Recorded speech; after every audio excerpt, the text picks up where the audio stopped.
Affordable Chinese food dito sa Caloocan, sulit at ang laki ng serving. Meron pa rin palang ganito, ang daming klase ng dim sum, grabe yung serving ng mga pansit, yang chow na pampamilya, mga ulam na good for sharing, umaapaw yung toppings ng lugaw, ilalagay ko sa comment section yung mga price. Dito yan sa All China Dim Sum House Express, along 8th Street, Grace Park East, South Caloocan. Walang problema sa parking dahil sa 9th Street ay merong basement parking. Ito yung mga order namin na dim sum, bean curd roll na hindi puro wrapper, makikita nyo na malaman. Meron ding siomai na moist, hindi dry. Xiaolongbao, iningatan ko di mabutas para andon pa rin yung sabaw. Hakaw na marami talagang hipan sa loob. Ganito kalaki yung serving ng pansit, malalapad yung noodles ng beef hofan. May mga beef, paborito ko lagyan ng chili oil to. Iba-iba yung toppings ng all China noodles, may asado, siomai. Pag mahilig kayo sa pansit na masos, perfecto. Ito naman yung mga pang sharing, salt and pepper spare ribs na ang sarap papakin, walang buto, halos lahat laman. Kuha muna tayo ng yang chow. Manamis-namis ang beef brisket tendon. Bagong luto, ang lambot ng beef. Meron din silang shrimp broccoli,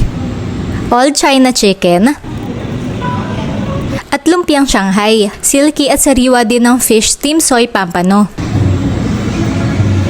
Apaw yung mga toppings ng lugaw, may itlog at mga pork balls. Ito namang isa, may liver at pito or tuwalya tapos malasadong itlog sa gitna. Save this video kung hanap mo ay sulit, affordable Chinese food sa Caloocan. Happy tummy everyone!